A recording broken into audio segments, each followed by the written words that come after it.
Hola, buenas tardes a todos. Bienvenidos a la tercera sesión del seminario. Agradecemos la presencia del doctor Edgar Roldán, la doctora Karen y el doctor Oscar, que van a estar acompañándonos en esta sesión. El doctor Edgar es el que va a fungir como moderador. Y lo voy a presentar para que él después ya les diga cuál va a ser la dinámica de esta sesión. Bien, el doctor Edgar Iván Roldán Cruz es doctor en Economía, con mención honorífica por la Facultad de Economía de la UNAM. Se desempeña actualmente como profesor investigador del Colegio del Estado de Hidalgo, y gracias al beneficio que recibió en el 2014 por parte de las cátedras del Consejo Nacional de Ciencia y Tecnología. Cuenta con estudios de desarrollo regional y economía. Desde 2015 es miembro del Sistema Nacional de Investigadores, SNI, CONACYT. Actualmente realiza una estancia académica en el programa de Bioeconomía y Desarrollo Productivo del Instituto Interamericano de Cooperación para la Agricultura, con sede en Costa Rica. Y muy amablemente accedió a apoyarnos en esta sesión para que pueda haber más información y que fluyan muchas ideas, ¿no? Entonces, pues doctor, muchísimas gracias por el apoyo y pues adelante. Al contrario, doctora Alma, agradecido por la invitación. Bueno, a nombre del Instituto Nacional de Administración Pública de Puebla y del Colegio del Estado de Hidalgo, sean todos bienvenidos a una sesión más del Seminario Internacional Temas Públicos para la Transformación de Políticas Públicas y de Gobierno. Como ustedes saben, el objetivo es establecer un panorama global de crecimiento y bienestar mediante el análisis de aspectos detonadores en el ámbito público para consolidar políticas públicas de desarrollo. Esta sesión, que es la tercera, nos acompaña la doctora Karen Robalino, espero haberlo pronunciado bien, y el doctor Oscar Hernández Fernández. El tema es la sustentabilidad como base del crecimiento de las economías. Me voy a atrever a presentar por orden de relación e intervención a la doctora Karen y después al doctor Oscar. Terminando aquí, daré pausa a cómo será la dinámica, no sin antes agradecer su amable presencia y reiterar el compromiso de estas actividades a través de la coordinación entre el Colegio del Estado de Hidalgo y el Instituto Nacional de Administración Pública de Puebla. Bueno, la doctora Karen es bióloga de la Universidad Nacional Agraria La Molina, es maestría en Ciencias Ambientales de la Universidad de Turku, Finlandia, y es candidata a doctora en Economía de los Recursos Naturales y Desarrollo Sostenible de la Universidad Nacional Agraria La Molina. Sea usted bienvenida, doctora Karen, que haya aceptado esta invitación, y un saludo por la deferencia. Muchísimas gracias, doctor Edgar. Agradezco también de manera especial al Instituto de Administración de Puebla, al Colegio de Estado de Hidalgo, a la doctora Alma por esta invitación para poder compartir algunos de nuestros trabajos y perspectivas, ¿no?, desde la Universidad Antonio Ruiz de Montoya en Lima. ¿Sí? Voy a dar inicio. Adelante, doctora. Si quiere, empezamos con usted, después con el doctor. La propuesta es hacer una exposición de 25 a 30 minutos. Después seguimos con la presentación del doctor Oscar. Y hasta el último abrimos una ronda de preguntas y respuestas. Debo reiterar a los asistentes que en el chat pueden empezar a preguntar, inclusive desde ahorita.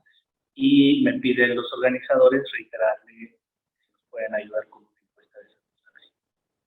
Bueno, doctora, sea todo bienvenido y le dejo los micrófonos. Muy bien, muchísimas gracias nuevamente, doctor Oscar, Edgar, perdón, y a todos los asistentes por su interés en esos temas muy relevantes sobre la sostenibilidad y el desarrollo económico. Entonces voy a empezar a presentar. Por favor, me indican si pueden ver la presentación. Adelante, doctora. Sí. Bueno, nuevamente bienvenidos, bienvenidas a discutir este tema tan importante de la sostenibilidad como base del crecimiento de las economías. El contenido de esta presentación se estructura de la siguiente manera. Primero voy a hacer una introducción sobre los conceptos de desarrollo económico, la perspectiva de desarrollo sostenible, la relación con el medio ambiente. La segunda parte de la presentación tiene que ver con los objetivos de desarrollo sostenible. Voy a hacer una introducción a lo que son los objetivos de desarrollo sustentable, cuáles son sus características, la perspectiva global y cuáles son los principales desafíos en Latinoamérica. Y termino esta presentación haciendo una aproximación de lo que es el caso peruano, sobre estos aspectos, cuál es el modelo económico, el desarrollo sostenible, cómo nosotros lo estamos proponiendo desde la gestión ambiental en Perú, y el desarrollo sustentable también en relación a lo que es el cambio climático, ¿no? Entonces, este es los tres temas de la presentación. Bien, para iniciar entonces, quería darles una perspectiva de cómo se ha ido desarrollando este concepto de desarrollo sostenible, ¿no? En 1972, en la Conferencia de Estocolmo de las Naciones Unidas sobre el ambiente humano y las posibles consecuencias que hasta entonces era se iniciaba estos aspectos importantes de plantear cómo vamos a crecer económicamente sin sobrepasar la capacidad de carga del planeta, ¿no? En 1980, la Unión Internacional para la Conservación de la Naturaleza fue quien introdujo el término de desarrollo sostenible como el logro del desarrollo económico, pero también de los recursos naturales, ¿no? Y bueno, en 1987, el famoso informe de la Comisión de las Naciones Unidas, el informe Brundtland, concilió la primera definición y hasta el momento la más aceptada sobre desarrollo sostenible, que es el desarrollo que tiene que satisfacer las necesidades presentes sin comprometer la capacidad de las generaciones futuras de satisfacer sus propias necesidades. Peirce y Turner en 1990 proponen que la maximización de los beneficios netos del desarrollo económico debería estar sujeta a una restricción que es mantener los servicios y la calidad de los recursos naturales a largo plazo. Y Solow en 1992 introduce aspectos desde la economía del bienestar en función de la calidad y la cantidad de los activos para el desarrollo, llámese manufactura o capital humano y social, además incluye el capital natural. Peirce y Atkins en 1997 desarrolla el concepto de los stocks de capacidad productiva como diferentes formas de capital que permiten entonces mantener el nivel de bienestar per cápita que goza la generación actual, introduce aspectos de stock de capacidad productiva y analizan la operatividad de este concepto de sostenibilidad, proponiendo una sostenibilidad débil y una sostenibilidad fuerte que justamente lo vamos a debatir en un momento. Y Sachs, en su famoso libro El fin de la pobreza, ya en 1914, propone dos dimensiones de desarrollo sostenible.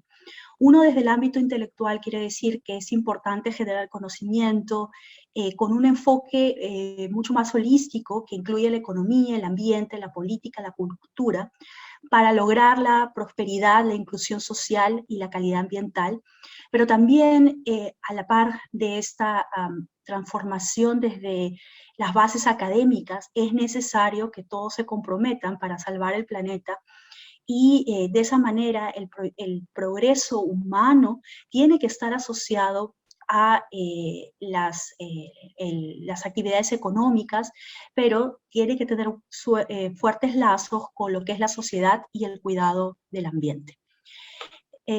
Bueno, esto es un aspecto bastante conocido en lo que es el desarrollo sostenible, que son los pilares de la sostenibilidad, ¿no? Entonces tenemos que para poder alcanzar una sostenibilidad, estos pilares deben de estar equilibrados, ¿no? Como se ve en el gráfico.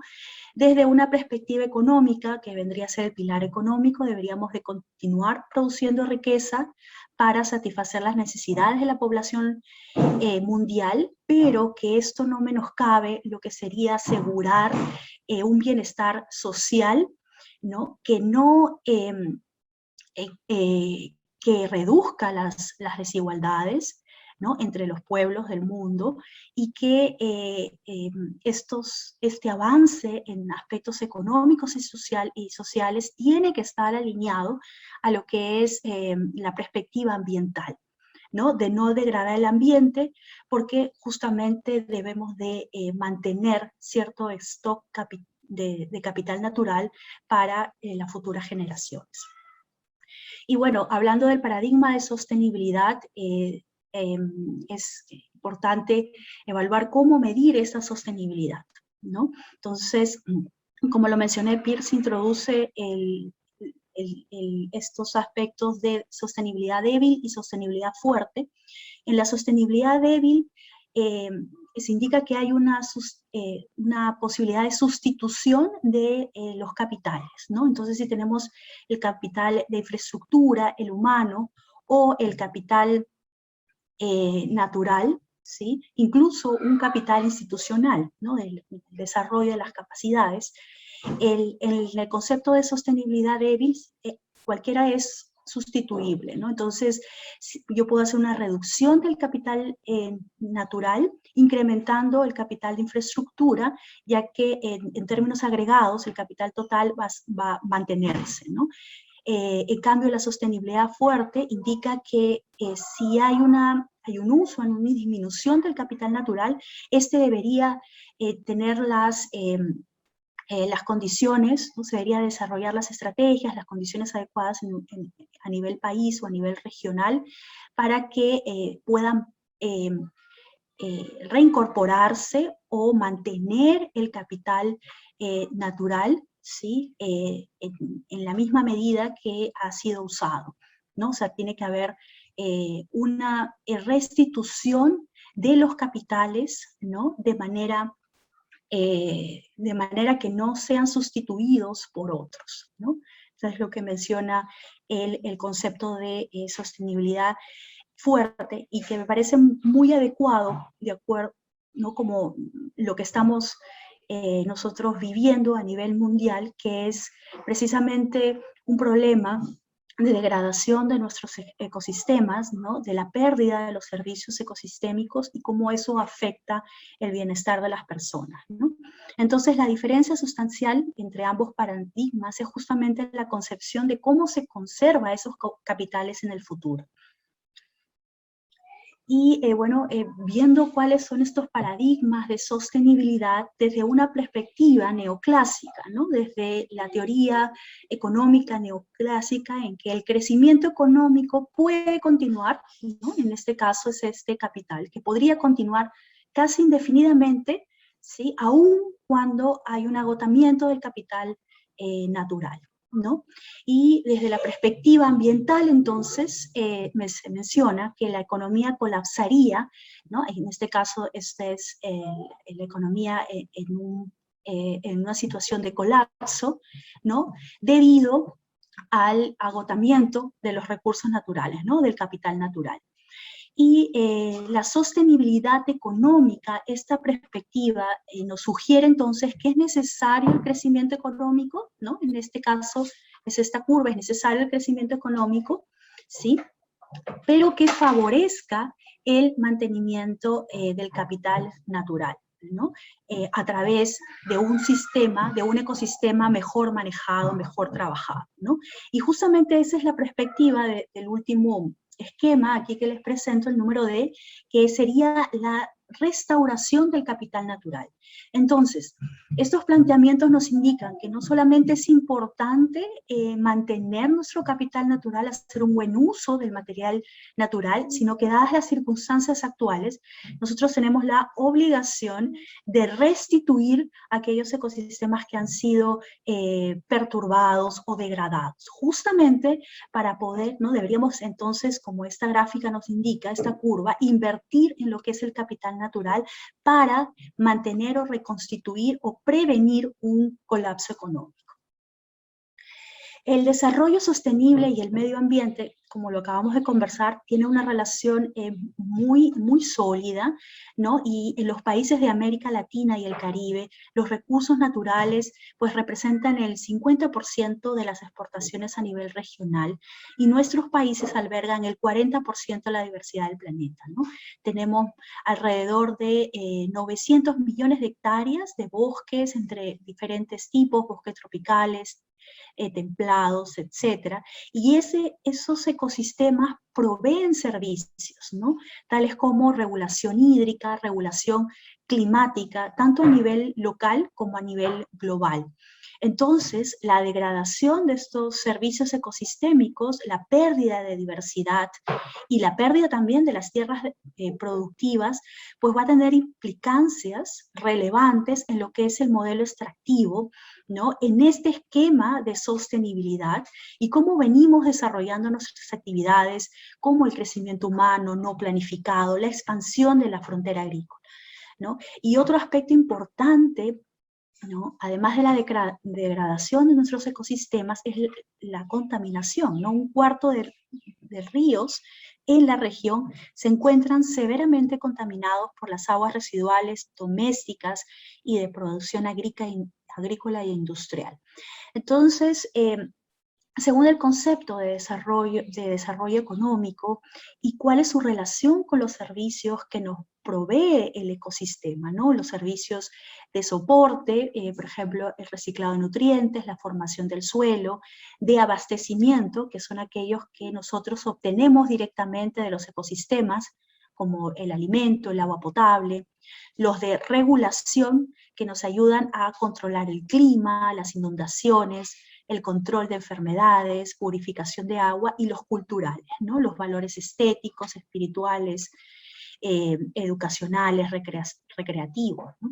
Entonces, si nosotros mantenemos, ¿no? nuestros ambientes saludables, nuestros ambientes naturales saludables, vamos también a garantizar que este capital natural pueda ser utilizado, ¿no? de una manera sostenible, ¿no? y evitar entonces la pérdida acelerada de este capital, ¿no? Justamente estos libros son informes ¿no? de la Unión Europea, del Reino Unido, Alemania, donde hacen una estimación, por ejemplo, en la evaluación de los ecosistemas del milenio, nos indican que más del 50% de los servicios ecosistémicos están siendo disminuidos de una manera importante, ¿no? Y el vínculo con el bienestar es bastante evidente, ¿no? Entonces, es importante siempre tener esta lógica de que si no hacemos un buen uso de nuestros recursos, tampoco vamos a tener un desarrollo sustentable o sostenible, ¿no? Y justamente para poder evaluar cómo vamos avanzando en este proceso, justamente voy a hablarles sobre los objetivos de desarrollo sostenible, ¿no? Los antecedentes justamente son los objetivos del desarrollo de milenio. Se inicia en la cumbre del milenio de Naciones Unidas en Nueva York en el año 2000, en donde se definió 8 objetivos de desarrollo del milenio, ¿no? Principalmente enfocados a los aspectos sociales y económicos y a la promoción del desarrollo, ¿no? Se obtuvieron logros importantes, más de 1.000 millones de personas salieron de la pobreza, ¿no? Pero básicamente las ODM se enfocaban en lo que es el desarrollo social y el desarrollo económico.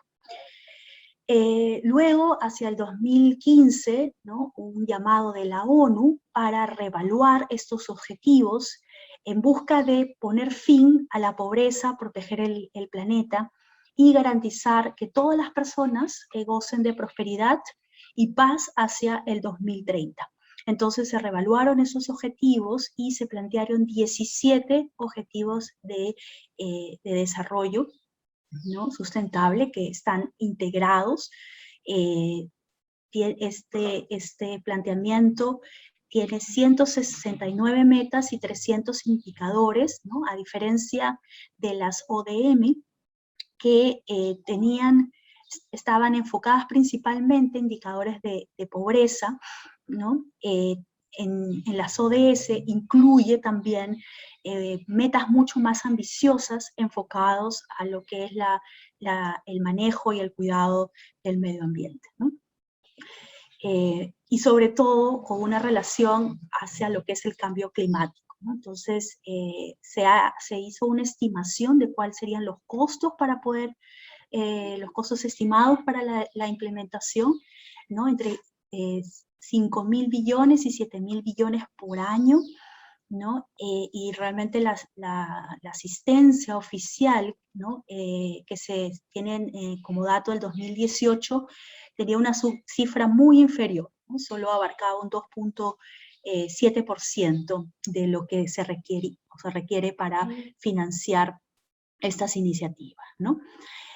Bueno, son 17 objetivos de desarrollo sostenible. Yo estoy mostrándoles solo algunos que me parece relevante por el tema que estamos tratando el día de hoy. El número 6 tiene que ver con agua limpia y saneamiento, garantizar la disponibilidad de agua y la gestión sostenible y el saneamiento para todos. El 7 tiene que ver con la energía asequible y la no contaminación. El 11 con las ciudades y comunidades sostenibles. El 12, garantizar modalidades de consumo y producción sostenible, ¿no? Entonces, cada uno de estos objetivos tiene unas metas específicas. En lo que se refiere al objetivo número 6 de agua limpia y saneamiento, es necesario, se busca, ¿no?, como una meta al 2030 el acceso universal, equitativo al agua, el acceso también al saneamiento, la mejora de la calidad de agua, el uso eficiente de los recursos hídricos.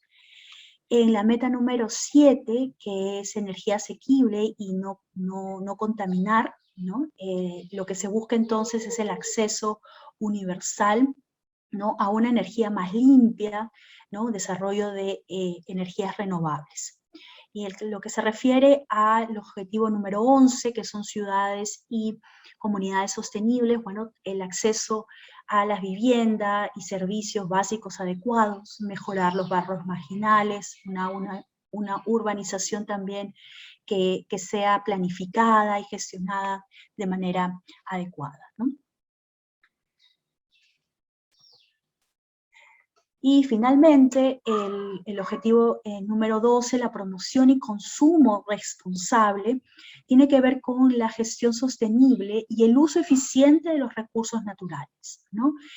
Racionalizar los subsidios a los combustibles fósiles, por ejemplo, la gestión también de los desechos, de la liberación de contaminantes, tanto en la atmósfera, el agua, como en el suelo, reducir los desperdicios, ¿no?, y hacer un mejor aprovechamiento a través de la prevención, reducción y reciclado y reutilización.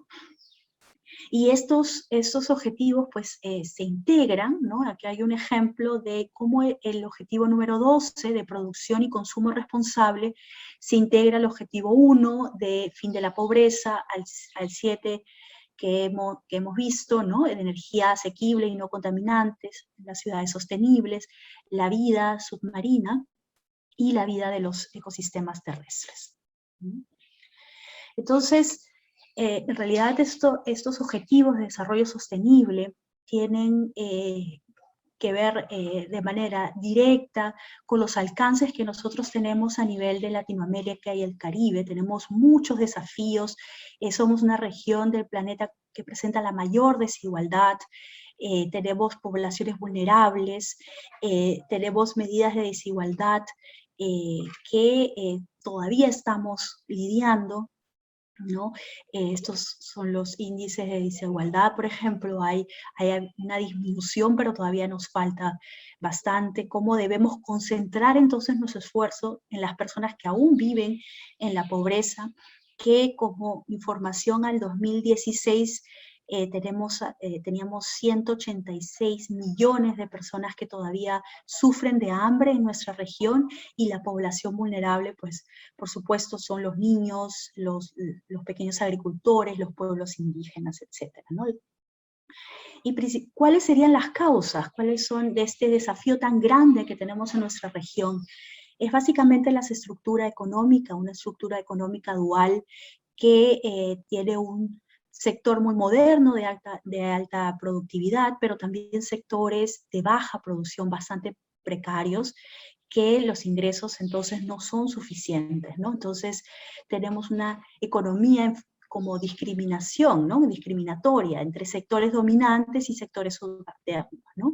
Y también continuamos teniendo un componente de hacer uso de los insumos primarios, o sea, no hay un proceso de industrialización todavía fortalecido en nuestra región. Y en el caso peruano en particular, bueno, nosotros tenemos una economía abierta a la inversión, al mercado. Hemos podido crecer, como ustedes lo ven, de manera sostenible hasta antes de la pandemia, en el 2019. ¿No? Nuestro PBI ha crecido de manera sostenible, y también ha habido un crecimiento en lo que son las inversiones privadas, ¿no? Nos mantenemos entre un 40 y 42 mil millones de dólares de inversión privada.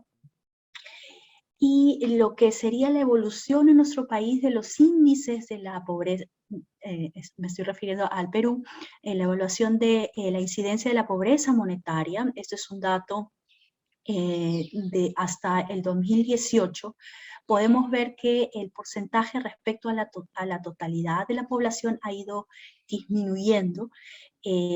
Bueno, ha disminuido drásticamente del 2007 al 2018. Entonces, en Perú, ¿cómo venimos enfrentando este gran reto de desarrollo sostenible, ¿no? A través de algunas estrategias que ahora se les voy a presentar respecto a la gestión ambiental y el cambio climático. En el Perú tenemos el Sistema Nacional de Gestión Ambiental, que tiene como objetivo justamente fortalecer de manera transversal la gestión ambiental en nuestro país, ¿no? Se compone de una serie de sistemas que tienen que ver desde la evaluación,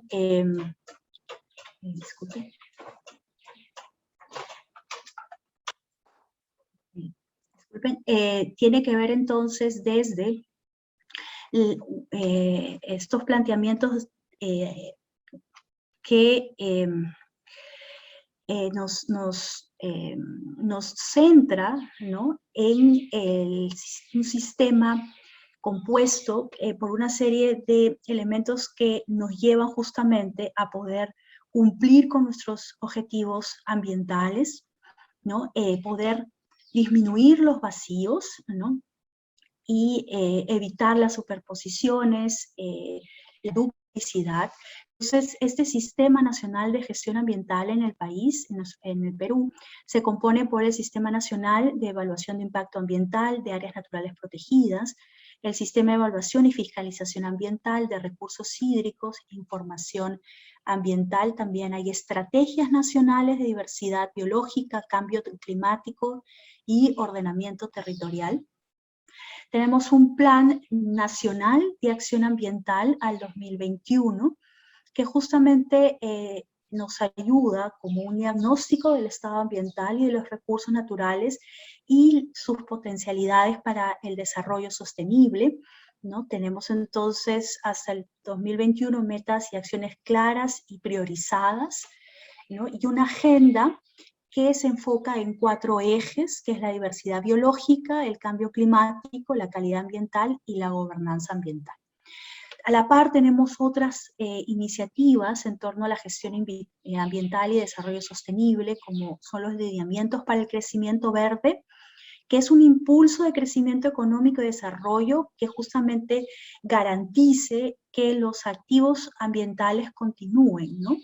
Y que los ecosistemas proporcionen los servicios que ya mencioné. Entonces, trata de fomentar la diversidad productiva y la eficiencia de los recursos naturales, del uso de recursos naturales y la inversión a través de su gestión adecuada. Otras iniciativas como el Protocolo Verde es un acuerdo entre el Ministerio del Ambiente en Perú y los gremios de instituciones financieras, y la finalidad es poder conseguir un espacio colaborativo, ¿no?, que nos permita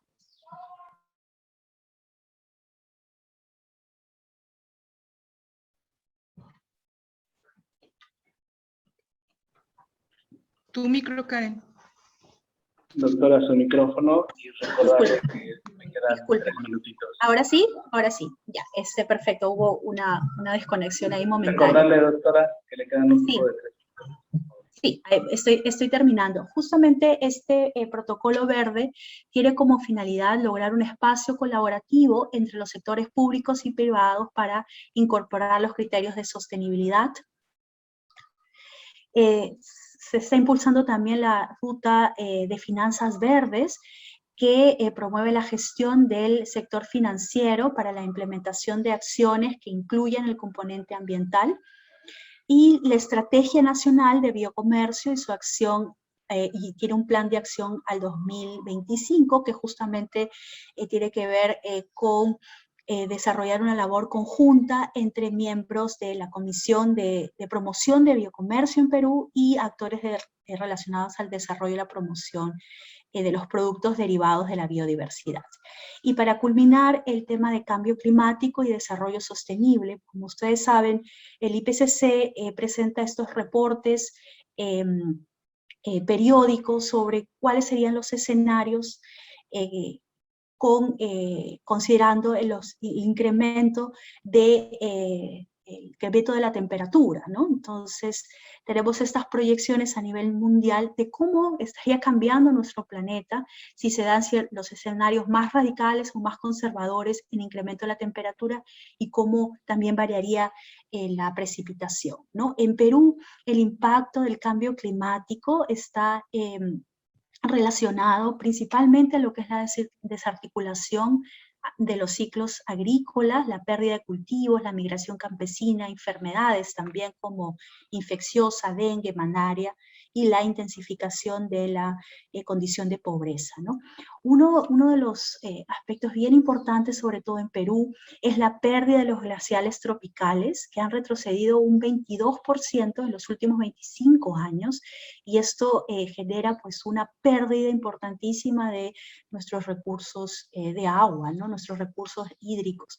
Y el Perú es el 4º país más vulnerable entre los efectos del cambio climático, justamente porque nuestras principales actividades como la agricultura, ganadería, ¿no?, pesquería, dependen del clima, ¿no? Además, nuestra fuente de energía son hidroeléctricas en un 80%, ¿no? Y el Perú pues tiene una población que vive bajo condiciones de pobreza y pobreza extrema, ¿no? Y nuestros recursos financieros económicos también son limitados. Entonces, como estrategia a nivel nacional, contamos con la Ley Marco de Cambio Climático y su regulación, que el objetivo es justamente gestionar de manera integral y participativa aspectos de adaptación y mitigación al cambio climático, ¿no? Y tenemos una Estrategia Nacional de Cambio Climático del 2021, que justamente su importancia es para poder minimizar estos efectos del cambio climático, especialmente la desglaciación, como les acabo de mencionar, y la disponibilidad de los recursos hídricos, ¿no? Entonces, los objetivos estratégicos es justamente prevenir los impactos adversos del cambio climático y reducir nuestra vulnerabilidad como país. También tenemos un plan de adaptación del cambio climático al 2050, que justamente trata de contribuir a disminuir los riesgos y las vulnerabilidades de la población y sus medios de vida, ¿no? A través de un enfoque participativo, también la generación de información y lineamientos metodológicos claros, ¿no? Y finalmente, como conclusiones, podríamos rescatar que las ODS, en realidad, estos objetivos tienen un enfoque universal bastante ambicioso. Es un esfuerzo de incluir todas las dimensiones de la sostenibilidad de manera operativa a nivel global.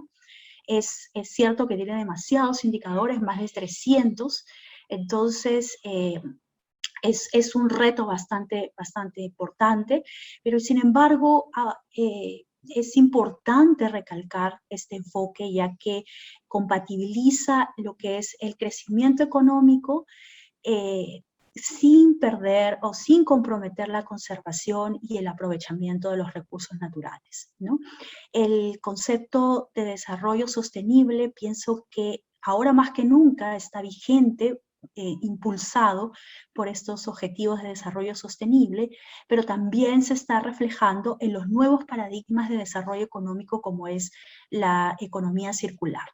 Y en el Perú, la promoción del desarrollo sostenible justamente se ve reflejado en los instrumentos que hemos presentado el día de hoy, ¿no? Desde toda la estrategia de gestión ambiental con el plan de acción ambiental, los lineamientos para el crecimiento verde y la ley marco del cambio climático y su reglamento. Bueno, eso sería todo. Muchísimas gracias. Nuevamente les agradezco la invitación y cualquier duda, ahí tienen mi correo. Muchas gracias, doctora Karen. Sin duda nos ha dado una breve, profunda explicación de la realidad que se vive en las Américas, especialmente en Perú, pero también una importancia de los ODS, las perspectivas económicas, y un tema que quizás importante, el tema de la bioeconomía o la economía circular, que paradójicamente en países de Centroamérica o el sur tuvieron sus primeros esfuerzos por sistematizarla. Bueno, agradezco, reitero a los asistentes que está el chat activo para preguntas y respuestas. Preguntas, principalmente. Bueno, sigamos la orden. Sería el doctor Óscar Hernández Fernández, nuestro siguiente expositor. El doctor es doctorado en Ciencias en Economía Agrícola, maestro en Ciencias en Economía Agrícola y de los Recursos Naturales, y licenciado en Economía Agrícola por la Universidad de Chapingo. Actualmente es subsecretario de Desarrollo Rural en la Secretaría de Desarrollo Rural del Estado de Puebla. Su perfil, profesor de clase, profesor investigador, experiencia de la Universidad de Desarrollo del Estado de Puebla, en el mismo Chapingo, generador de incidencia a través de los planes o proyectos de desarrollo municipal. Ha tenido experiencia en la Universidad Privada del Estado de México, actualmente en el Tecnológico Nacional de México, y de manera más reciente en la Universidad Anáhuac. Le agradezco mucho, doctor Óscar, que haya aceptado la invitación. Es un esfuerzo coordinado entre el Instituto Nacional de Administración Pública Puebla y el Colegio del Estado de Hidalgo. Todos suyos los micrófonos, doctor. Bienvenido. Muchas gracias, doctor Edgar. Es un placer poder acompañarlos. Agradezco mucho la invitación a la doctora Alma y sin duda es un placer poder compartir este panel con la doctora Karen. Ha hecho una exposición magnífica de lo que se está desarrollando. Me voy a permitir compartir la pantalla para poder ir guiándonos. Ustedes me dicen si tenemos Se ve bien, ya ¿no? la visibilidad de la pantalla. Se ve bien, adelante. Bueno, voy a obviar algunas cosas que ya la doctora Karen me hizo favor de dejarlas como antecedente. No quiero ser muy repetitivo y me gustaría ya al final compartir un poco más lo que hemos trabajado desde la Secretaría de Desarrollo Rural, el enfoque que tenemos en el diseño de la política pública que se ha implementado en esta administración, que va muy de la mano con los 17 objetivos de desarrollo sostenible y que en especial en la Secretaría de Desarrollo Rural tenemos identificado que hemos aportado a 14 de los 17 objetivos. Entonces, en eso nos vamos a ir centrando y vamos a ir haciéndolo lo más ágil posible, con la finalidad de que al final tengamos más tiempo para preguntas y respuestas. Bueno, pues de entrada ya la doctora nos dijo que era la sustentabilidad. Y pues, a grandes términos podríamos decir que satisfacer las necesidades del presente sin comprometer las habilidades de las futuras generaciones para satisfacer sus necesidades propias. Es decir, no vamos a comprometer los recursos que tenemos el día de hoy para que las generaciones futuras puedan hacer un uso y disfrute de esos recursos y no se priven de ello. La gestión y la conservación de la base de los recursos naturales con una orientación del cambio tecnológico e institucional de manera que se garantice la consecución y la continua satisfacción de las necesidades humanas para las generaciones presentes y futuras, conservando la tierra, el agua, los recursos genéticos, vegetales y animales, es ambientalmente no defraudante, tecnológicamente apropiado y económicamente viable y socialmente aceptable. Es una pequeña definición de sustentabilidad que da ya la ONU en el 2002. Para Korbinski y Gasinov en el 2019, ellos dicen que el desarrollo regional sostenible se interpreta como un estado dinámico y complejo del sistema basado en un conjunto equilibrado de factores socioeconómicos, ambientales, políticos, entre otros. Aquí, cuando hablamos de otros, podríamos hablar del cultural, del político, del educativo, que son procesos interrelacionados que se llevan a cabo sobre la base de un uso racional de todos los recursos del territorio, sin exceder las cargas máximas permisibles en el medio ambiente y que permitan incrementar el potencial de la región para mejorar la calidad de vida y satisfacer las necesidades de los ciudadanos que habitan en determinado territorio. Aquí se tocan ya un concepto que es fundamental para nosotros, que es mejorar la calidad de vida. Por lo tanto, cuando hablamos de desarrollo sostenible, se ubica en una dirección estratégicamente innovadora del desarrollo del sistema socioeconómico que contribuye a una máxima satisfacción de las necesidades vitales de las personas mientras se preservan los ecosistemas existentes y se restauran los dañados. Debemos de partir que cuando hacemos un análisis económico partimos del análisis de recursos escasos y que la economía tendría como finalidad hacer una asignación óptima de estos recursos escasos para poder satisfacer la mayor cantidad de necesidades que tiene una sociedad. Y en ese sentido, Brich en el 2006 menciona que por regla general la sostenibilidad es entendida como un crecimiento económico cuando los indicadores se mantienen relativamente constantes o tienen una dinámica ascendente. Ojo, aquí Brich habla de la sostenibilidad entendida como crecimiento económico, no como desarrollo económico. Entonces ahí podríamos empezar a lo mejor hasta hacer un pequeño debate en relación a ello. Y bueno, con el concepto de desarrollo sustentable, creo que hay dos características que se deberían de identificar. Uno sería la antropocéntrica y la biosferocéntrica. Cuando hablamos de antropocéntrico se entiende el concepto desde la visión del ser humano y se entiende como la supervivencia de la humanidad y la capacidad ininterrumpida, sin crisis, sin catástrofes, para que las futuras generaciones no tengan menos oportunidades que la generación actual para satisfacer sus necesidades. Y cuando hablamos desde las características biosferocéntricas, el concepto está más relacionado con la preservación de la biosfera, como base natural de toda la vida. Conservando toda la vida, la estabilidad y la evolución natural para que haya un mayor desarrollo de la humanidad y no se ocurra o no se recurra a una forma ecobiótica. Y bueno, cuando hablamos de la sustentabilidad, tenemos que hacer un análisis desde varios enfoques, y uno sería la ecología, desde la agronomía, biología, ciencias del suelo, obviamente la economía. Y cuando hablamos de economía, vienen y se relacionan también diferentes áreas como la geografía, la sociología, la demografía, la estadística, las ciencias políticas, el mismo derecho y hasta las matemáticas entran en esta parte. Y esta imagen que tenemos aquí en la presentación, cuando hablamos de la sustentabilidad, a mí me refleja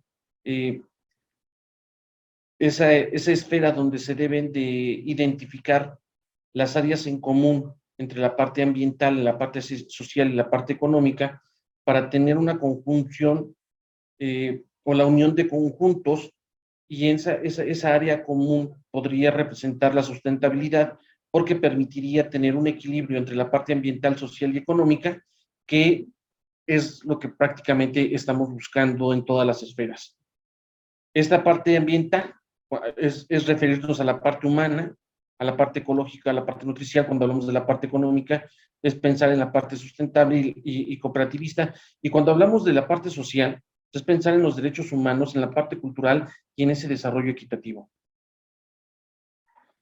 Y bueno, cuando llevamos a la parte del incentivo sustentable, tendríamos que pensar en cómo se tiene que hacer una gestión de recursos de forma óptima. Pensar en una gestión de recursos de forma óptima tendría que llevarme a pensar en un desarrollo equilibrado, es decir, donde la parte social esté satisfecha, tenga un buen control, tenga un buen desarrollo, pero también la parte económica esté en términos aceptables o con números aceptables, ¿no?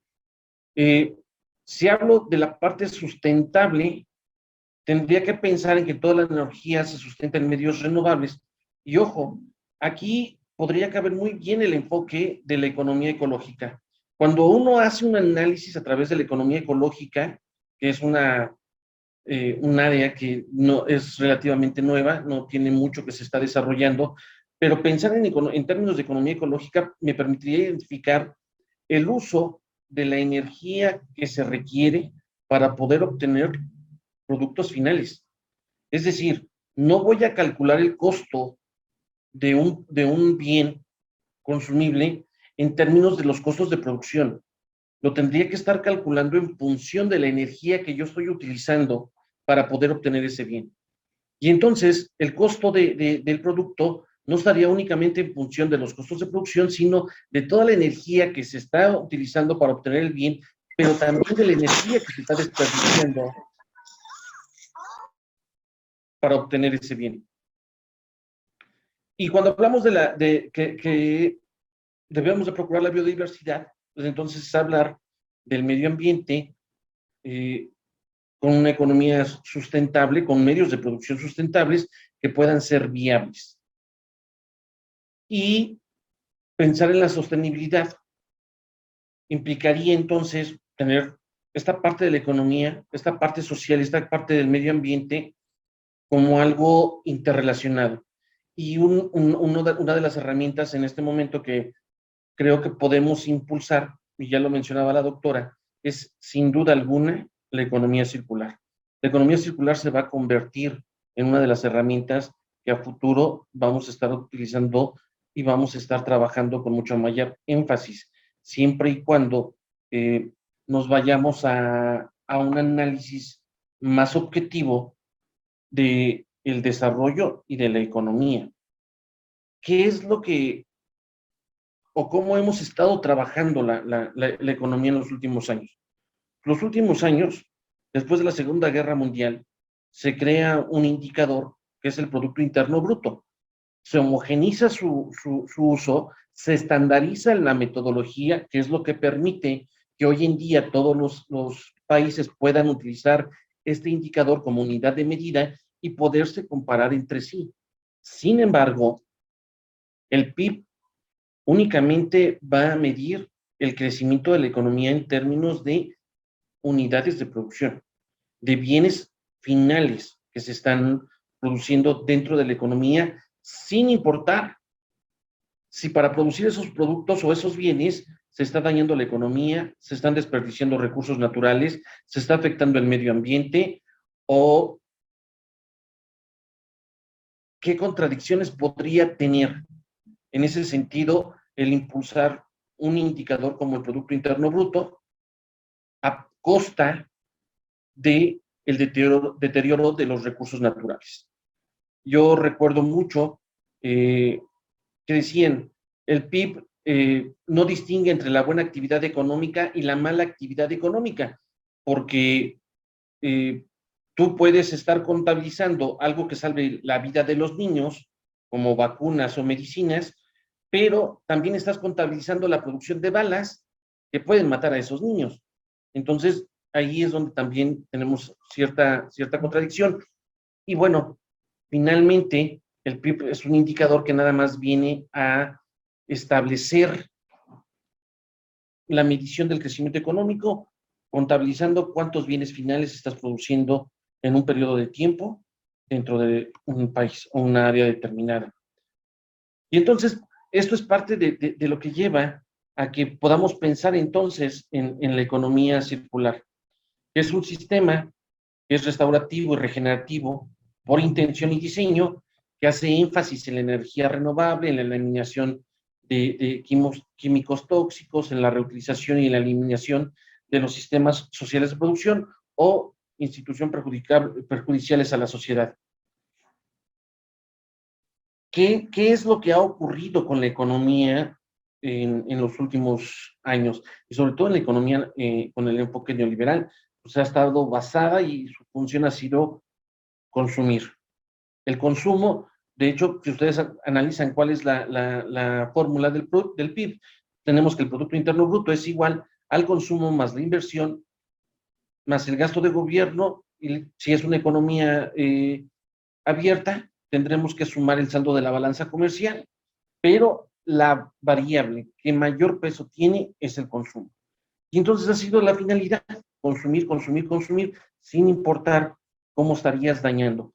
Un análisis que se ha hecho sobre qué pasaría si todos los países de este planeta consumieran al mismo nivel que los países desarrollados, pues nos llevaría a entender que los recursos naturales de este planeta no serían suficientes para poder abastecer las necesidades de todos sus habitantes.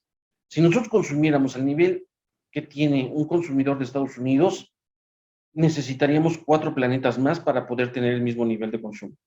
Sin embargo, eso no es real, eso no es posible.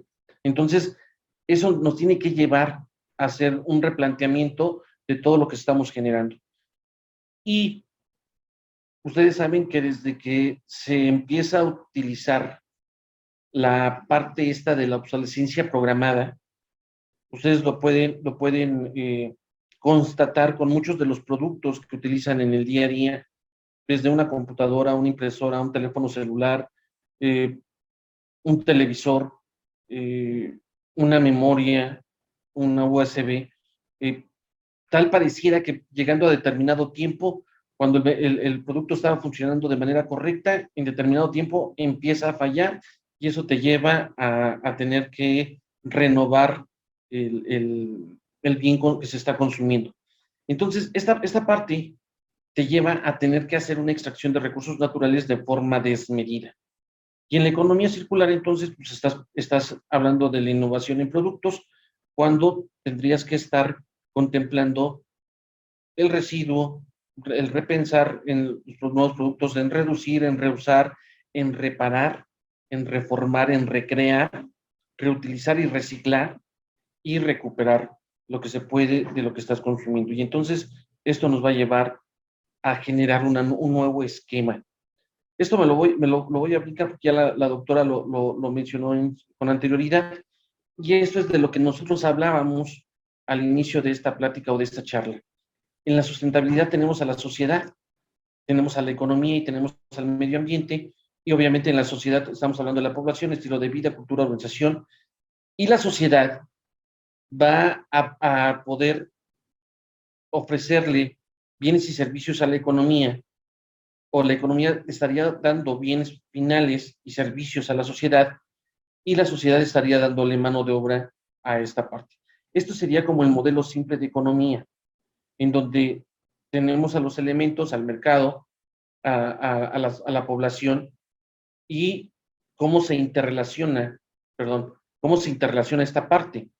Cuando hablamos del medio ambiente y su interrelación con la economía, pues sabemos que del medio ambiente se van a utilizar los recursos naturales, y la economía que le estaría generando al medio ambiente, pues los impactos que se generan por la utilización de manera desmedida de estos recursos naturales.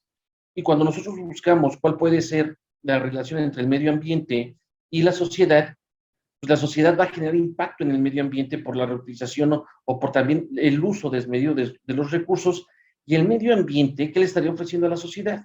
Pues servicios ambientales, ¿no? Entonces, este esquema que tenemos en pantalla estaría hablando de la relación entre esas tres esferas que manejábamos al principio, que debería de generar un área común para hablar de la sustentabilidad, y sería la relación entre sociedad, economía y medio ambiente de manera óptima.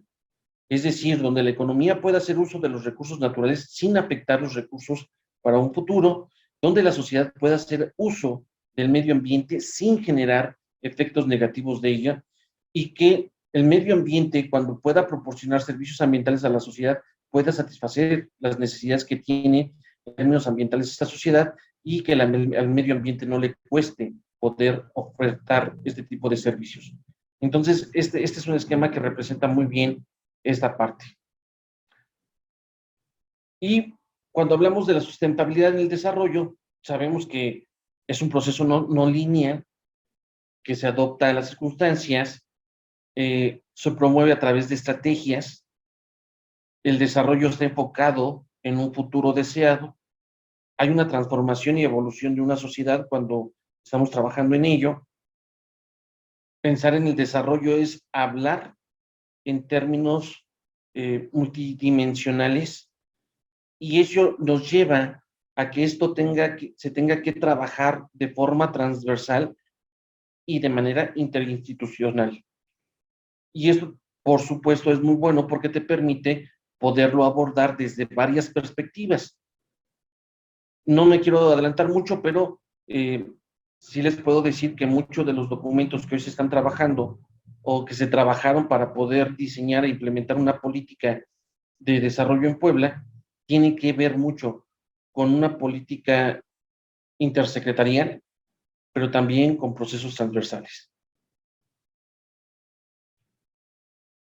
Y si queremos saber qué es una economía sustentable, pues es mantener una actividad máxima sin degradar los recursos naturales en el largo plazo, que haya un equilibrio e integración pensando en las generaciones futuras, y la sociedad y la economía están atadas al medio ambiente. Es entender esta parte. Y entonces esto nos tendría que llevar a poder establecer nuevos procesos. Si nosotros pensamos en cuál es el compromiso que debe tener el gobierno con la sustentabilidad, el gobierno hoy en día está, por ley, obligado a impulsar un progreso social, a generar una integración entre la parte social y la parte ambiental, a impulsar un proceso económico ambiental, es decir, pensar en cómo vamos a impulsar el desarrollo económico en el país y en los estados, pero con una visión de cuidado del medio ambiente. El Estado también está hoy en día tomando las riendas en la administración en aspectos ambientales. Y aquí es muy importante porque es pensar cómo se está desarrollando la política del cuidado del medio ambiente a nivel federal y a nivel estatal. ¿Qué están haciendo cada una de las secretarías que les corresponde cuidar estos aspectos. ¿Qué hace la Comisión Nacional de Áreas Protegidas? ¿Qué está haciendo la Semarnat? ¿Qué está haciendo la CONAFOR? ¿Qué están haciendo las Secretarías de Medio Ambiente? ¿Cómo están abordando la temática desde sus diferentes perspectivas para poder generar una sinergia entre todos los sectores o dependencias que tenemos el objetivo de generar un desarrollo para toda la población? Y entonces entra también la parte de fomentar el crecimiento económico e impulsar estrategias o acciones socioeconómicas. Ese es el compromiso que debe tener el gobierno con la sustentabilidad. El problema es identificar si de verdad se está haciendo lo que corresponde desde cada una de estas perspectivas y que la suma de todos estos esfuerzos generen un vector resultante que tenga la capacidad de poder impactar de manera positiva en la problemática que se enfrenta hoy en día a día. Y entonces, aquí llego a un punto que a mí me gusta mucho abordar, y es pensar en términos económicos, cómo estás abordando esa eficiencia ambiental. Y entonces tú dices, bueno, la ecoeficiencia es hablar de economía y es hablar de eficiencia económica y es entender que debe haber un resultado económico positivo para la economía, pero que también debe haber un costo ambiental mínimo, porque si no, de otra manera, estaríamos generando un sinnúmero y un sinfín de externalidades negativas que estamos transfiriendo hacia la sociedad. Hoy en día, pensar en la contaminación de ríos, y ahorita abordamos un tema en ese sentido, puede llevar a tener repercusiones muy complejas, muy serias, dentro de una sociedad que está muy desgastada y que en muchas ocasiones ni siquiera tiene los recursos suficientes para poder hacer frente a una externalidad negativa. Digo, puede haber externalidades positivas también, pero generalmente en el análisis vamos más por las negativas. Bueno, hablar en términos de coeficiencia debe ser una interrelación con indicadores con herramientas sociales y culturales para poder ser útil en el desarrollo sustentable. Y es entender dos conceptos o dos integrantes o dos variables de este concepto. El costo ambiental, midiéndolo como emisiones de contaminantes, recursos utilizados o costos asociados por cualquier carga ambiental. Hablar de la huella ecológica implica saber cuánto vas a consumir desde que tú naces hasta que mueres. ¿Cuál es la carga que tú le estás generando al planeta por estar aquí? Pensar en cuántos litros de leche vas a consumir desde que naces hasta que mueres. La cantidad de huevo que tú vas a consumir desde que naces hasta que mueres. La cantidad de pañales desechables que vas a utilizar en la primera etapa y en la última etapa de tu vida también tiene una carga ecológica para el planeta. Y eso en muchas ocasiones ni siquiera nos detenemos a pensarlo o no nos detenemos a visualizar cuál es el impacto que tenemos en la huella ecológica. Y todavía si nos vamos a la huella hídrica, tal pareciera que es un concepto que todavía tiene mucho menor difusión en este ambiente. Cuando tú le preguntas a la mayoría de los ciudadanos o de la gente con la que convives, ¿cuál es tu consumo de agua diario? Todavía los más fits te dicen que se toman 2 litros de agua al día, ¿no? Y la verdad es que no tienen ni idea de cuánto están consumiendo, porque en la mañana se comieron 2 huevos y la cantidad de agua para producir cada huevo son 200 litros. Si tú te comes 2 huevos, estás consumiendo 400 litros de agua. Si tú te comes una hamburguesa, te estás consumiendo, pensemos que tiene una hamburguesa media decente que tenga un cuarto de kilo de carne, la hamburguesa, pues nada más por la producción de un cuarto de kilo de carne de res, estaríamos hablando alrededor de 4,000 litros de agua, es decir, para producir un kilo de carne de res se utilizan 16,000 litros de agua. Y entonces, el desconocimiento de todo esto, pues nos lleva a no poder reparar en qué es lo que estamos generando, qué estamos ocasionando, sin tener en cuenta este costo ambiental. Y bueno, pues entonces nos vamos directamente a lo que manejamos con mucha frecuencia o de manera cotidiana, y nos vamos al PIB per cápita, y todos dicen, bueno, pues el PIB per cápita es el PIB que se genera dentro de la economía, porque esa es la suma final de todos los bienes y servicios producidos en una economía durante un periodo de tiempo, que generalmente es un año, lo dividimos entre la población económicamente activa y tengo el PIB per cápita. Y entonces, si tú mires directamente el PIB per cápita, te vas a decir, bueno, pues nos va muy bien. Sin embargo, aquí no hay que olvidar que el PIB per cápita también es un indicador no muy bueno, porque no te refleja el grado de polarización en los ingresos dentro de una sociedad. O si mides, o te vas y mides la unidad por producto o servicio, o costos asociados sin tener un costo asociado por la carga ambiental, no nos va a servir de mucho. Entonces, hoy en día, el poder girar esta parte para contemplar el costo en función de los recursos del medio ambiente, creo que tiene que ser una tarea que se debe impulsar desde todas y cada una de las trincheras. Ese es un ejemplo rápido de indicadores de la ecoeficiencia. Económicos generales, por ejemplo, la intensidad del uso de agua, metro cúbico por PIB, intensidad del uso de la tierra, intensidad del uso del suelo, de la energía, perdón, del suelo y de materiales. Y entonces, ¿cómo se mide el impacto ambiental? Por las emisiones, la intensidad de emisiones a cuerpos de agua, emisiones al aire, de gases y la emisión de gases de efecto invernadero. En la agricultura, por ejemplo, el uso de agua es muy alto. La agricultura tiene más o menos identificado que ocupa alrededor del 70% del agua disponible. Es una cantidad muy alta. Tenemos que trabajar muchísimo en ese sector, pero ahorita lo vamos a ir abordando. ¿Vale? Y bueno, pues mucho de lo que vamos a empezar a trabajar va a ser por la formación que tengo. Ustedes ya lo escucharon.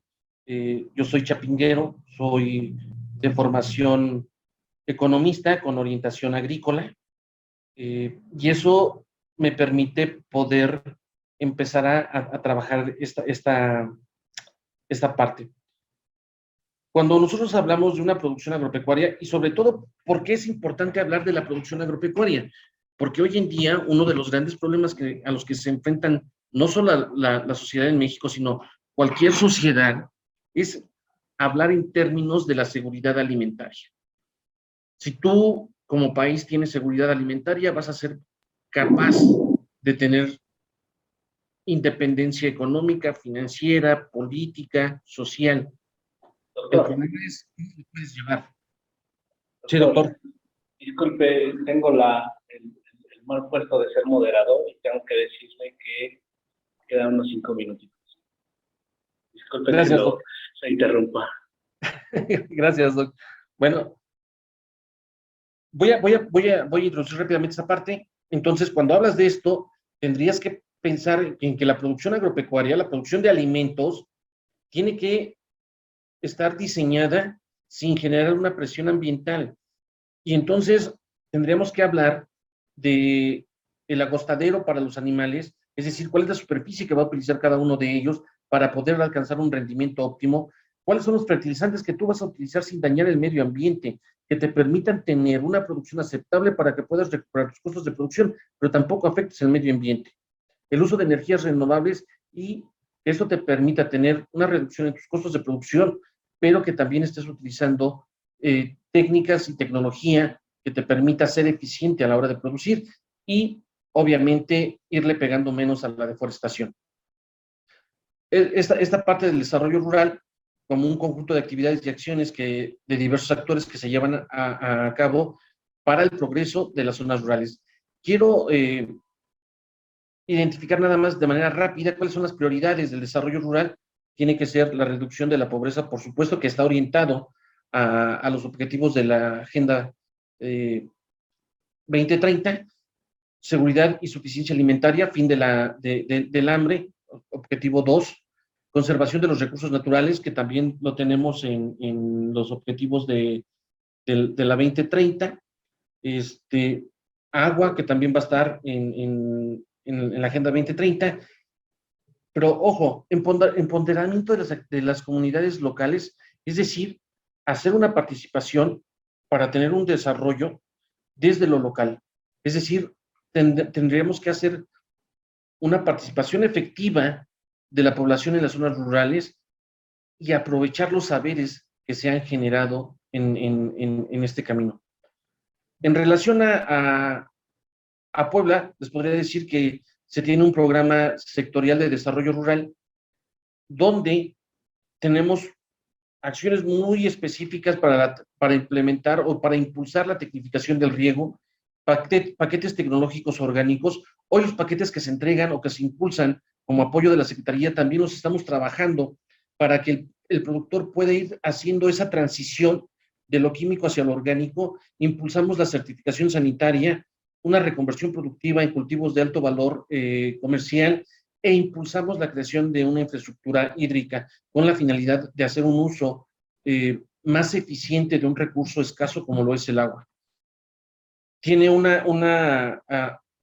enfoque o una adaptación hacia el cambio climático. Hoy en Puebla se cuenta con una ley de cambio climático, se sigue perfeccionando. El día de ayer estuvimos participando en una mesa de diálogo donde precisamente proponíamos qué era lo que se tenía que considerar para poder trabajar en mejorar o hacer más eficiente esta ley en Puebla, y que se está impulsando desde hace año y medio, se viene trabajando, y que eso nos va a llevar a poder implementar acciones de reducción o de generar impactos menos fuertes o menos negativos en el medio ambiente a través de todo lo que se está generando hoy.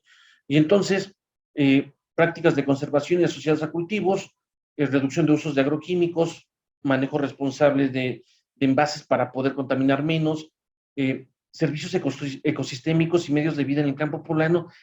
Nosotros estamos a favor de impulsar el pago de servicios ambientales, y esto nos tiene que llevar a poder generar recursos para los productores cuando también están impulsando un servicio ambiental aceptable. Bueno, y lo que les decía, nosotros desde el plan estatal, el impulso o la recuperación del campo poblano es uno de los ejes rectores del plan estatal de desarrollo, y eso va a repercutir o a generar un programa sectorial de la recuperación del campo poblano, y ahí nosotros desde el eje 2, que es la recuperación del campo poblano, y todas las políticas que estamos impulsando desde la Secretaría de Desarrollo Rural, impactamos en 14 de los 17 objetivos de desarrollo sostenible. Ustedes tienen en pantalla cuáles son en los que estamos impactando de manera más identificada. Tenemos identificadas también las metas en las que estamos participando. Y ojo, parte de lo que hoy se tiene que establecer es, para poder identificar cómo estás avanzando en cada uno de estos objetivos y cómo estás impactando en cada una de estas metas, lo tienes que medir. Todo aquello que se mide se puede mejorar, pero si no lo medimos, si no establecemos un sistema de monitoreo y de seguimiento a todas las políticas que se están desarrollando en este momento, no podremos en ningún momento poder establecer una línea basal y a partir de ahí medir qué tan importante ha sido la política implementada y hasta dónde nos está llevando para poder impactar en el objetivo final, que siempre va a ser poder mejorar la calidad de vida de todos los habitantes de este país. Y hasta ahí la dejaría, doctor.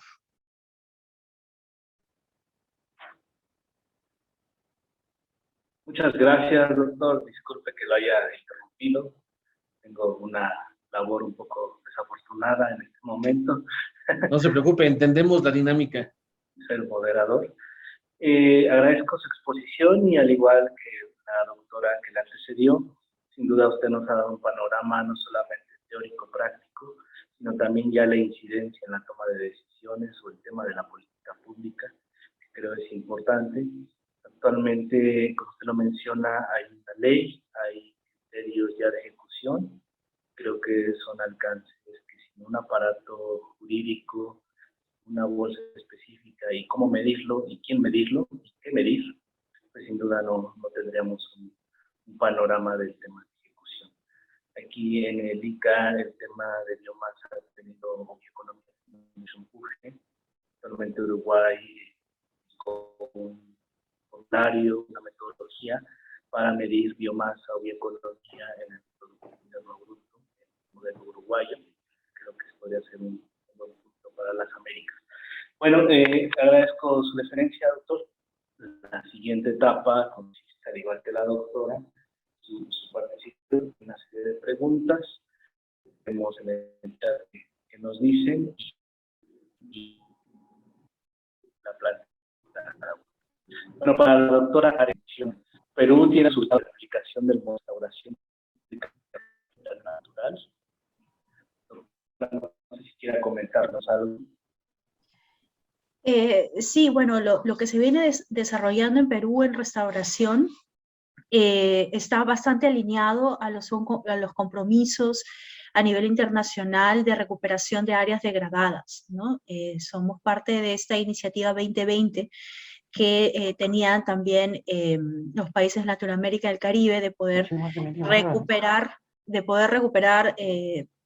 20 millones de hectáreas degradadas para el 2020. Bueno, este compromiso no se cumplió, pero a raíz de esos acuerdos a nivel internacional, entonces Perú estableció el Programa Nacional de Recuperación de Áreas Degradadas, que se trabaja con el Ministerio de Desarrollo, Agricultura y Agua, y se están trabajando los lineamientos. Hay una primera recopilación de todas los proyectos que se han trabajado bajo este esquema en Perú de recuperación del capital natural, entendido como recuperación de ecosistemas, ¿no? Entonces, eso es lo más parecido a lo que podríamos nosotros determinar como un modelo de restauración de capital natural. Ahí se establece entonces no solamente desde una recuperación de lo que podría ser la cobertura vegetal en un ecosistema, ¿no? Como hace décadas, pues, ¿no? Lo veníamos trabajando bajo un enfoque de reforestación netamente, sino incluye también elementos de la estructura, de la composición y la funcionalidad del ecosistema, ¿no? Entonces tiene un enfoque mucho más holístico, más integral para recuperar no solamente los elementos bióticos, ¿no? Sino también desde la parte física, ¿no? del ecosistema, ¿no? Comentó el doctor Oscar sobre los altos niveles de contaminación, y eso también ocurre en nuestro país, ¿no? Nosotros somos un país tradicionalmente minero por décadas, ¿no? Y eso ha generado una serie de pasivos ambientales que lamentablemente nadie asume la responsabilidad, porque el administrado, el que fue dueño, digamos, que hizo la extracción, ¿no? Ya no está, ¿sí? Entonces el país es, digamos, un pasivo para nosotros, como lo mencionó el doctor, una externalidad negativa que genera un costo para todos, ¿no? Para todos nosotros, ¿no? En términos de reducción de del bienestar, ¿no? Y es así que este enfoque entonces incluye también procesos de descontaminación, de remediación ambiental, para poder restituir, ¿no? la funcionalidad de los ecosistemas, y de esa manera pues garantizar su flujo y provisión, y como se mencionó también en las dos presentaciones, garantizar el bienestar de la sociedad. Entonces, desde esta perspectiva sí se viene abordando en el Perú.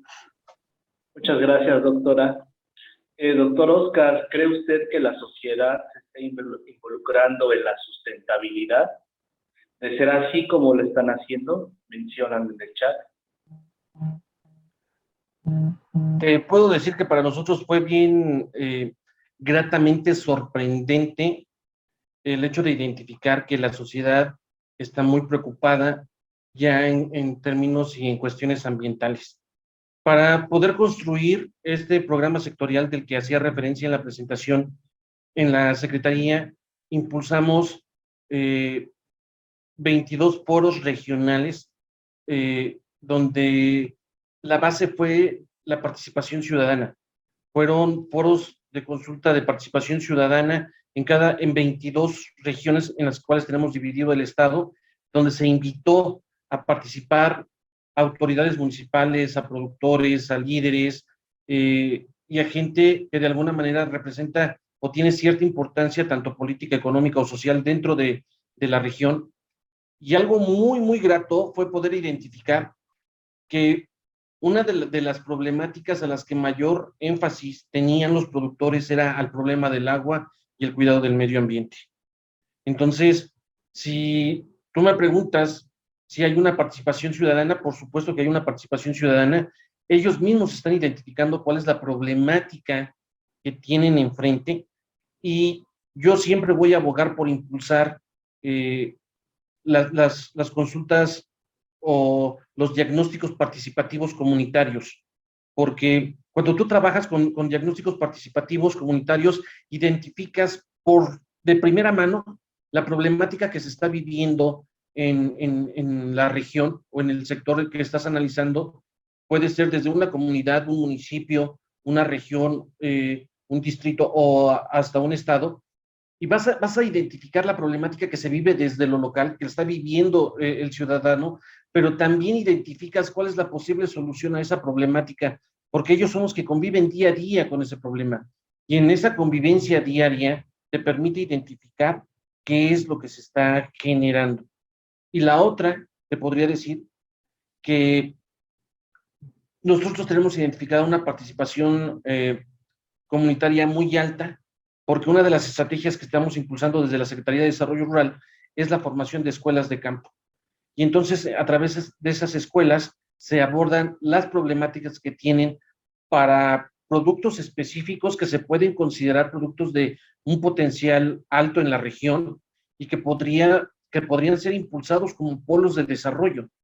Y entonces, en estas escuelas, haces el abordamiento de la problemática para este cultivo o esta cadena, se identifica la problemática, se propone la solución, pero también va de la mano con una participación o una transición hacia la parte orgánica, y sobre todo porque el productor hoy en día tiene identificado que si sus productos están certificados y tienen ese sello bajo la producción orgánica, entran al mercado con un mejor precio.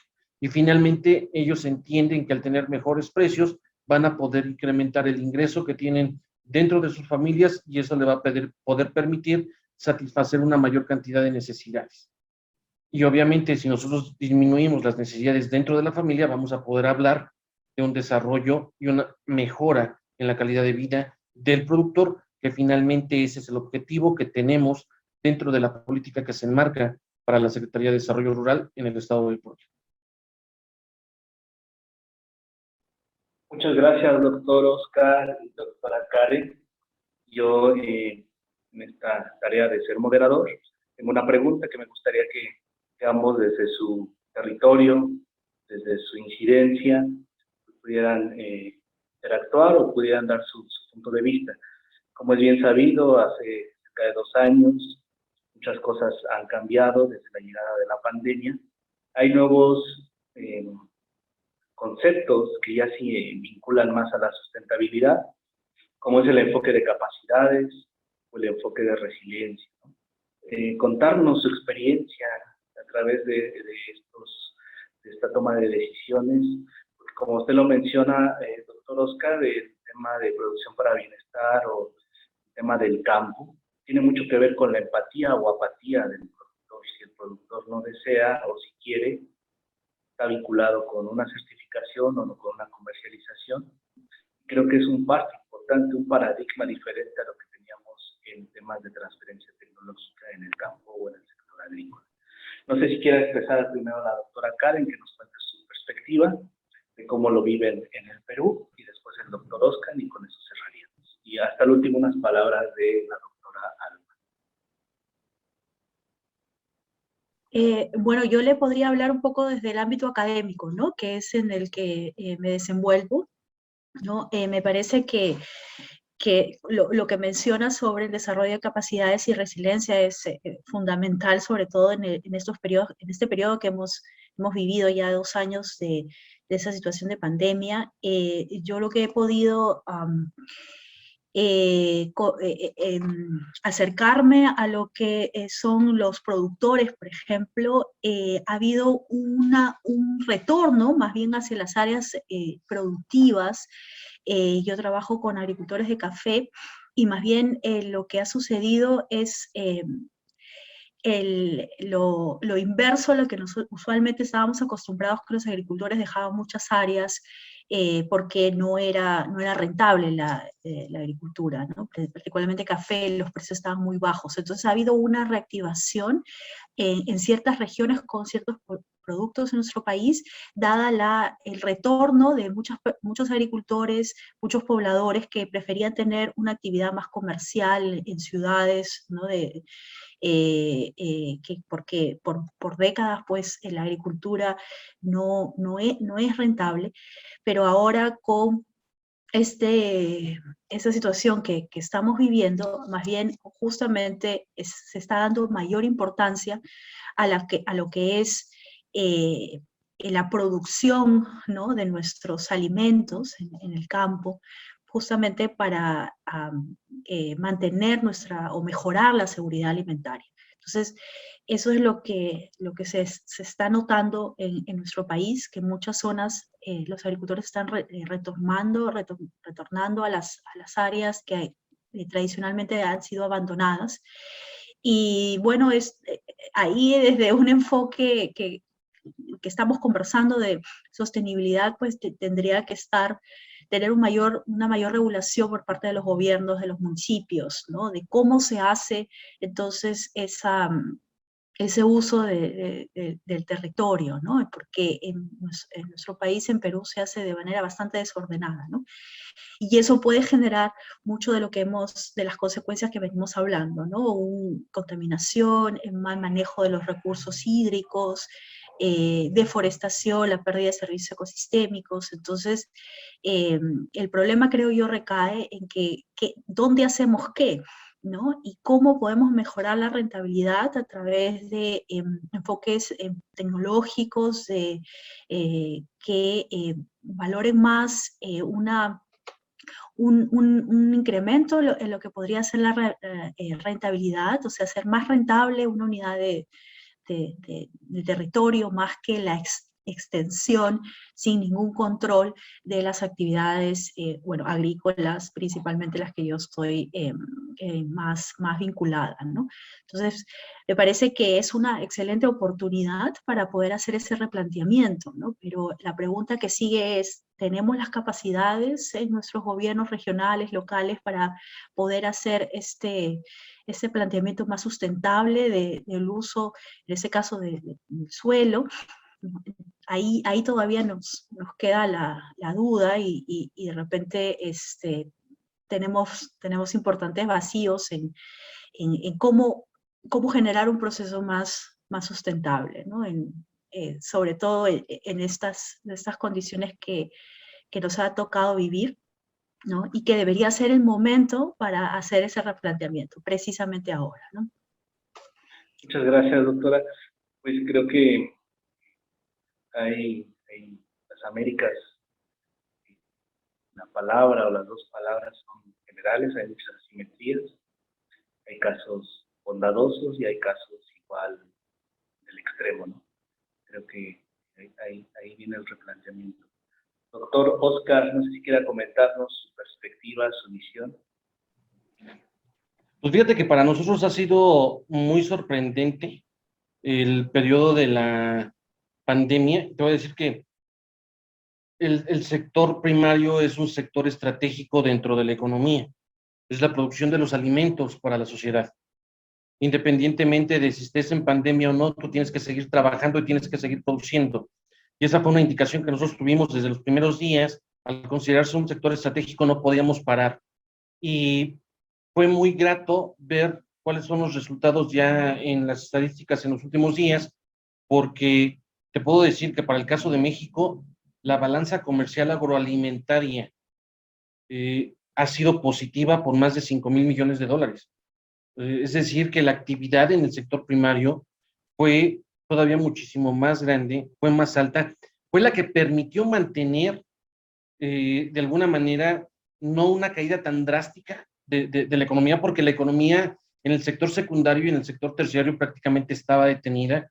En el caso de México hubo decretos donde la actividad económica se reducía, los establecimientos estaban cerrados, no había apertura de restaurantes, de hoteles, de cines, de todo aquello que podría enmarcarse dentro del sector terciario como servicios.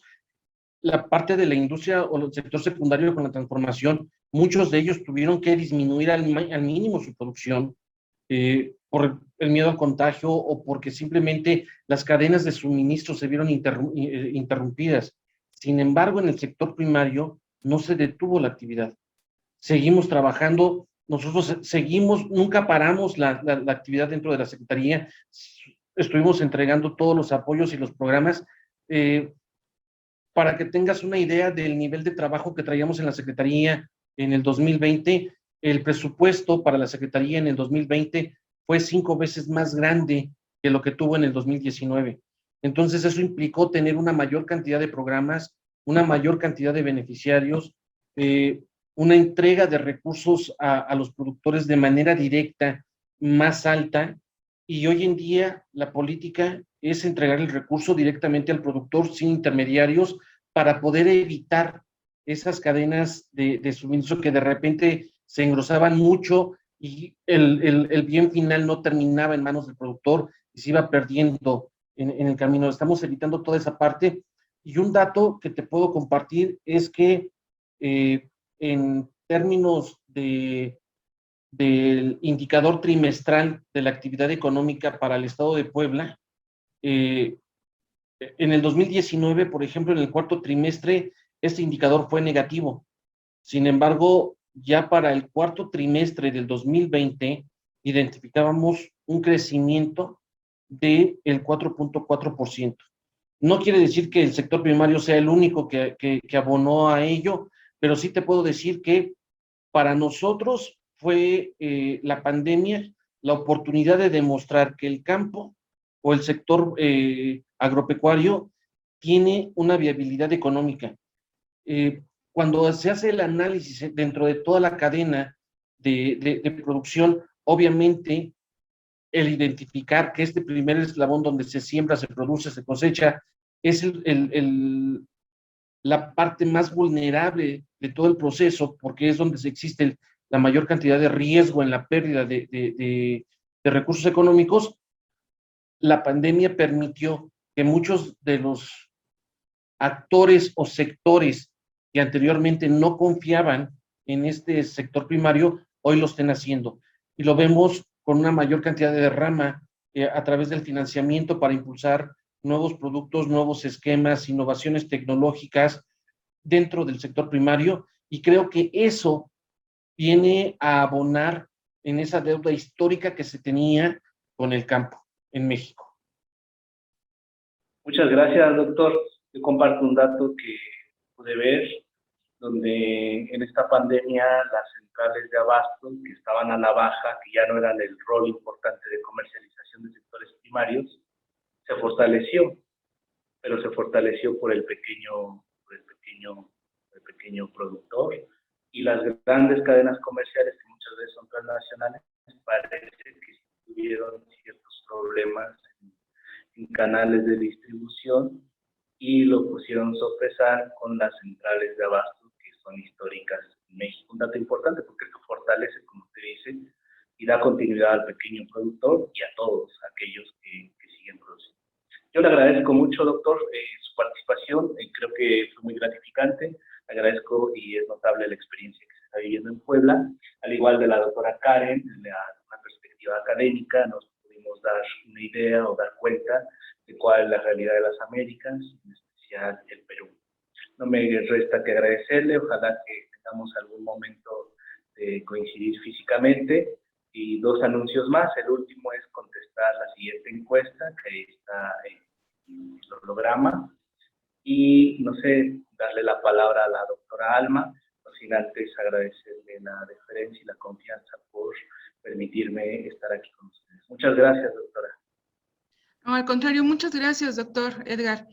Pues nada, agradecerles a los tres que nos hayan acompañado. La doctora Karen no la conocía, fue un intermediario la que nos acercó y la verdad, muchísimas gracias, doctora, por aceptar la invitación. El doctor Oscar, bueno, es un amigo de muchos años y gracias también, sé que está súper ocupado, y el doctor Edgar que está de sabático y que está allá. Entonces, pues gracias a la pandemia también podemos conectarnos, pues está Perú, México, Costa Rica, estamos en Puebla, en Hidalgo, o sea, la gente de muchos lugares se puede conectar a través de esto y podemos crecer, ¿no? Que esa es la idea, sumar y ver qué se puede replicar también en nuestros países o en nuestras regiones, ¿no? Está súper interesante lo que menciona la doctora Karen, toda esta parte teórica, y el doctor Oscar con las aplicaciones. Y Edgar, pues increíble como siempre, ¿no? Entonces, muchísimas gracias a los tres por acompañarnos y a todos por sumarse a este seminario. Espero podernos ver después, ¿sí? Muchas gracias. Muchas gracias, gracias a todos. Hasta luego. Que tengan buenas noches. Buenas noches, hasta luego. Que estén muy bien. Gracias.